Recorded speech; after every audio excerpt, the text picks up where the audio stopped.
UFC 319 just ended and the world is shocked. Here are the scorecards if you don't believe it. And I know after each fight you call your mom. I know she's very nervous to watch you fight. Did you get a chance to call her yet and tell her son is the champ? Yeah, she was crying, calling. I just said, Mom, I'm the champ now, so don't cry. We'll be back soon. Congratulations. Thank you. Mara Usman hates to say it, but Bauralo has the answer. Sean Strickland says he is the only one in the UFC that can expose and outgrapple Khamzat Chimaev. He also mentions he needs to get some W's to do that, and proceeds to discuss further with fans and assure them that he was in the gym and would out-wrestle him every time.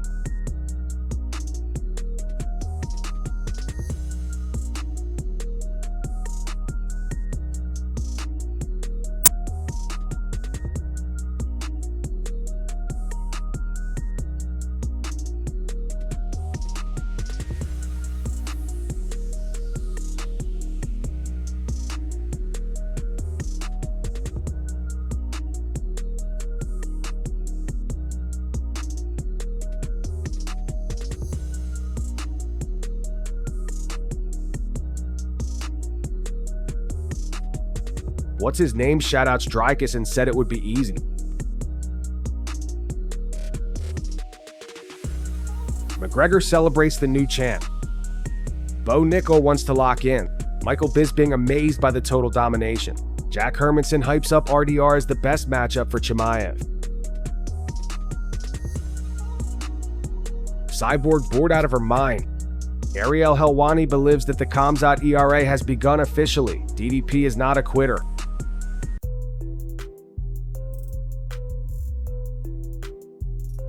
Dominic Cruz says nothing changed in Chimaev's game plan.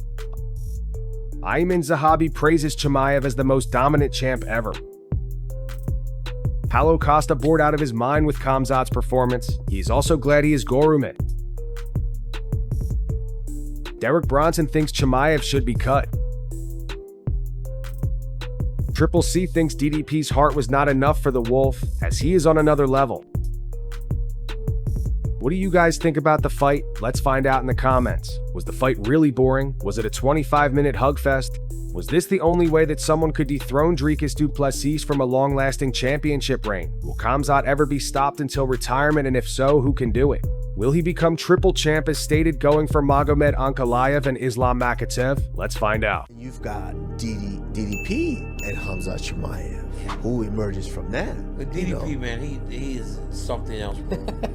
For so long we thought he just was bad. He's not. He's really good. He's like really, really good. Dricus Du Plessis, the UFC middleweight champ. His shoulders look like boulders, and deep lines cut across his abs like tiger stripes.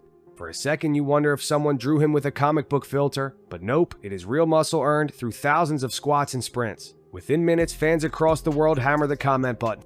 Some type, bro, he just unlocked Super Saiyan mode. Others worry, big muscles drink big oxygen. Will he gas out when the real storm hits? Before that roar dies down, another headline crashes through. Conor McGregor just lost an appeal in court and now faces another lawsuit tied to an incident from 2018. He fires back on social media, calling the case a shakedown and promising to fight until only truth remains. A civil jury in Ireland finds that mixed martial arts fighter Conor McGregor sexually assaulted a woman in a hotel penthouse during a night of heavy partying. While the Irish star rages online, retired wrestler Ben Askren posts a calm nighttime video from a hospital bed, teaching why every tough moment can be a gift if you choose to see it that way. 3 totally different stories, yet all show fighters wrestling with pressure, physical, legal, and mental on the biggest stage possible. And as the internet spins, millions watch, react, and wonder what tomorrow's twist will bring next. Arman Zarukian has spent the last 6 months chasing Ilia Topuria the way a hungry dog chases a runaway truck, refusing to slow down even for a second. Every interview, every tweet, every backstage camera shot shows Arman repeating the same clear message: fight me or hand over that gold. You out, he called Gaethje out. Patty was the one, though, that walked into the octagon. How did he become the one that got into the octagon and it wasn't you, the #1 contender? It was the Joe Rogan mistake, and he shouldn't call his even name, bring him to the octagon. I said, this is not sport, this is WWE. Topuria, freshly crowned after beating Charles Oliveira, smiles like a prankster and says he might drop the belt before giving Arman a payday. Fans split in half. Some love Ilia's swagger, calling it smart business. Others see pure ducking. Even former champ Daniel Cormier speaks up on a podcast, reminding people that Arman's one late notice withdrawal should not erase all the times he showed up ready to scrap. To keep the noise loud, Arman posts an Instagram clip from inside a sleek Rolls-Royce, joking that if competitive eater Joey Chestnut won't duck him, neither should Topuria. Memes sprout quicker than weeds after rain. Arman riding a hot dog float, Ilia sprinting away with cartoon smoke clouds behind him. Yet underneath the jokes sits real tension. Will the new king defend his crown like legends do, or will matchmakers choose a flashier name, leaving Arman cooling on the sidelines? So if he wants to assure his title shot, he has to fight with Justin Gaethje, because if he fights with Arman, I think that Arman's gonna beat him. So the easiest path he has right now to get the title shot is Justin. Okay, thank you. Stylistically. The standoff grows spicier by the day. Everyone waits for the next tweet to tip the balance. $700,000 is a number most people only see in video game leaderboards or lottery dreams. Yet that is the fee one rumor says Khamzat Chimaev's team wanted for a single hour on streamer Aiden Ross's channel. Aiden shared the price tag during a live chat, nearly choking on his own laughter. Viewers spammed LOL and cap in the scrolling sidebar, while meme pages slapped the figure onto screenshots of luxury cars and private jets. Some hardcore fans argued the price makes sense because Khamzat's unbeaten record, fiery personality, and global fan base could draw millions of clicks, turning the stream into an advertising goldmine. Who you got, Chimaev versus DDP? I've got DDP over Chimaev. I've got Dricus Du Plessis winning. I think Dricus survives round 1 and finishes Chimaev in the later rounds. Dricus has a really good fundamental base in jiu-jitsu. Others said it smelled like a wild bluff, a fishing expedition to see how deep the streamer's pocket really goes. Not to be outdone, Michael Chandler jumped on X, formerly Twitter, and offered to join the stream for way less than 700 Kelvin, adding a winking face. His playful jab racked up likes, showing how even polite trash talk can grab free headline. The whole saga highlights a new battlefield where fighters trade not just punches but digital appearances, sponsorships, and viral moments. In 2025, clout equals cash, and every outrageous number keeps social feeds buzzing long after the stream ends. Khamzat's an incredible fighter, but you're fighting in the top 5 of the UFC. Everybody's incredible fighters. He has this one thing that works for him, and it's been good, but Khamzat is an absolute animal, absolutely. But I mean, you look at the Gilbert Burns fight, which you could have scored either way. You look at the Kamaru Usman fight. Nobody knows if the check would ever clear. Max Holloway walks to the microphone with his usual surfer grin, but his right hand is wrapped like a gift no one wants to open. Just weeks earlier, he outboxed Dustin Poirier in a 5-round classic that had fans standing in their living rooms. Commentators shouted that Blessed was back and maybe heading toward a new lightweight title shot. Then the X-ray came. Small fractures laced the hand bones like cracked glass, and doctors warned that one wrong punch could shatter everything. Max tells reporters he will meet a specialist, probably skip the rest of 2025, and focus on full healing. The announcement feels like someone hit pause during the best part of a movie. That's why I kept looking up at the clock. I said, when are we doing this? Yeah, you saw me looking at the clock a few times. I'm like, well, okay, that's 25 seconds left. I said, not time yet. Then we pointed down. I said, okay, I oblige. And then he hit me with a few shots. And I said, okay, we're going to wrestle a little bit. Let me clinch up. There's only 8 seconds left. Social media fills with sad face emojis and highlight clips of Max's famous volume punching, almost like a digital get-well card. Yet Max stays positive. He reminds fans that good things take patience, just like perfect wave sets on Oahu's North Shore. In the meantime, other lightweights smell opportunity. Names like Justin Gaethje and Charles Oliveira circle the rankings, eager to grab looks from the big bosses. Max's delay could shuffle the entire division, but the Hawaiian says he will return with sharper boxing, stronger kicks, and most of all, rested bones ready to write another chapter very soon. Sean O'Malley slides into a podcast studio wearing neon sneakers, purple sunglasses, and a grin that tells you he enjoys every second of being famous. Give us your thoughts on what you would like to do next. Dana, give me a jet to Spain, baby. I'm coming for Ilia Topuria. With the bantamweight belt no longer around his waist, he laughs about how easy it feels to hit 136 pounds instead of championship weight. No more title cuts, baby, he says, fists pumping like he just won a carnival prize. Hosts ask if he will bulk up for featherweight. Sean spins the mic, saying 6 or 7 months of serious lifting could add 5 pounds of pure muscle on his tall frame. Coach Tim Welch, sitting off camera, nods and explains that at 5'11" and walking around at 160, Sean has room to grow without losing speed. Clips of the interview jump across TikTok. Some viewers cheer, predicting spinning kick knockouts against longer opponents. Others warn that bigger wrestlers at 145 might dump him on the mat. Sean shrugs, saying every fight is just another video game level to beat. So you can make that 18, 20 pound cut to 35 real easy. Yeah, to 136 now though, baby. Oh.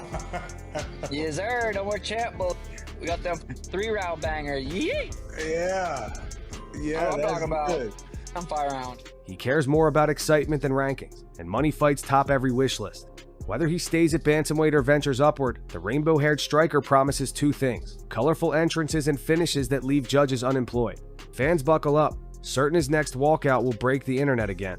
Conor McGregor's social media pages sometimes feel like time bombs wrapped in glitter. One tap and headlines explode.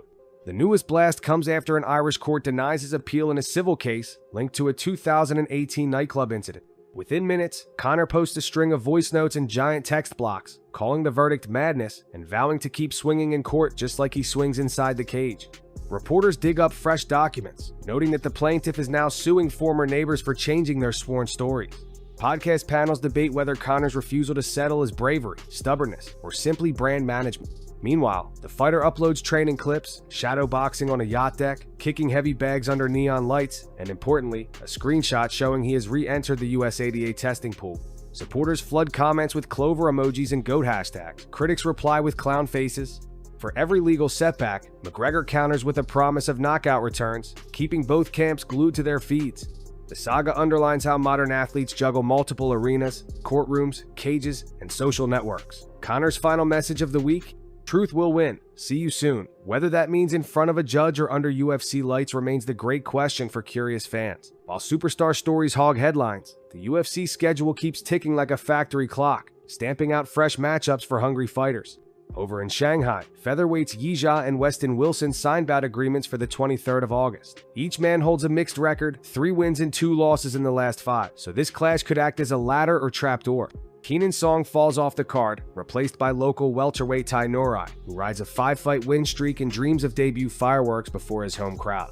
Jump across continents to Paris, where veteran Brad Tavares gears up for his record-setting 28th middleweight walk to the octagon, this time against Poland's Robert Brejčak. Brad's steady jab and granite chin have turned him into the sports version of a reliable city bus. Maybe not flashy, but always arriving on time. Meanwhile, outside the cage, former interim champ Dustin Poirier announces he will focus on ESPN desk work. Fans cheer, knowing his southern drawl and fight IQ make breakdowns easy to follow. This will be the last time I'm ever 155 pounds in my life.